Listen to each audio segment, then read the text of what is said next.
This Sports Blitz podcast is brought to you by LMG. Grow your business through logo design, paper products, and video production. Visit leemarketing.net to learn more.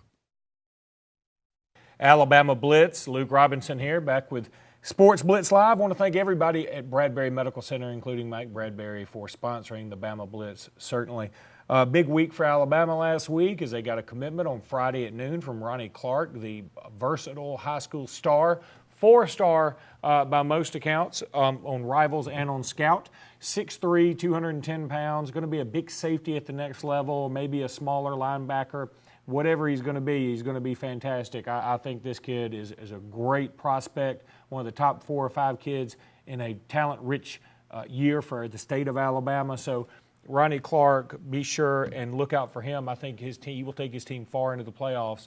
Calera, that is, on the 4A side. Also, Lester Cotton, he has basically decided to commit to committing to Alabama. He told reporters that he expects to commit to Alabama at some point, but he hadn't officially committed. Lester Cotton is about 6'5", 315 pounds out of Tuscaloosa, and he's a fantastic offensive lineman, probably a top 150 kid in the class of 2015.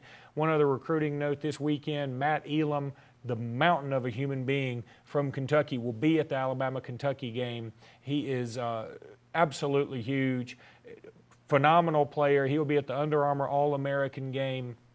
It's coming down to Alabama and Kentucky. This will be a classic case of head versus heart.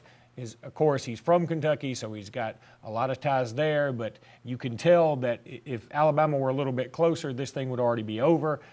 Right now, I'm going to lean to his committing to Kentucky just the way things are going for Mark Stoops' team. But if Kentucky continues to have a pretty terrible year, and I suspect they will, and Alabama continues to do well, I think that Matt Elam may be able to overcome the homesickness and head down to Tuscaloosa.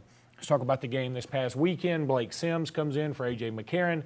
McCarron was something like 15 of 16 for 166 yards and 4 touchdowns, incredibly efficient. And Blake Sims was right there with him, 14 of 18 for 130 yards and a touchdown. I thought Blake Sims did a very admirable job. To me, the one thing I kept noticing about Blake Sims while I was in there, he reminded me so much of Nick Marshall. Both of them probably prefer to run.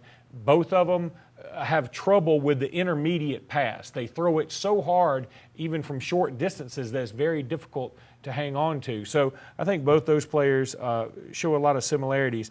Running back-wise, I was a little disturbed by the fact that after Kenyon Drake, none of the other guys really stood out. Justin Fowler comes in. He doesn't do too terribly much. D. Hart comes in next. And God bless him. I love D. Hart. I think he's fantastic and a great special teams player. I just don't think it's ever going to work out for D at the running back position for Alabama. 4 carries for 0 yards. Now, Derrick Henry comes in, gets about 6 carries for 50 yards.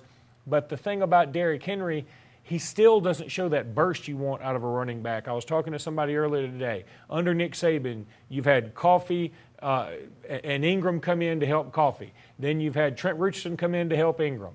Then you've had Eddie Lacy come in to help Richardson and Ingram. And then T.J. Yeldon to come in to help Lacy. And all these players have come in to help one another, and they've all shown this burst that you love out of a Nick Saban running back. And I just hadn't seen that out of Derrick Henry or Alty Tenpenny, so that's mildly concerning. And the real thing that really concerns me, 15 players for Alabama caught a pass this past weekend. Somebody named Parker Barano caught a pass for Alabama this past weekend. Somebody named Ty Reed, I didn't know he was on the roster. He caught a pass for Alabama this weekend. But you know who didn't catch a pass for Alabama this past weekend? Amari Cooper. This is a guy that, in my opinion, the best pure wide receiver I've ever seen at the university. Love Julio Jones. He's doing some fantastic things in the NFL. As far as a pure wide receiver goes, I thought Amari Cooper was better last year. This year, for whatever reason, whether it be health reasons, whether it be some kind of attitude issue, it's not working out. I think for Alabama to continue to win a national championship this year, Amari Cooper is going to have to get his head on straight or get 100% healed or both to help Alabama win a 3rd consecutive national title. That's going to do it for the Bradbury Medical Center Alabama Blitz. Thanks for being with us. We'll be back in just a minute with more from Sports Blitz Live.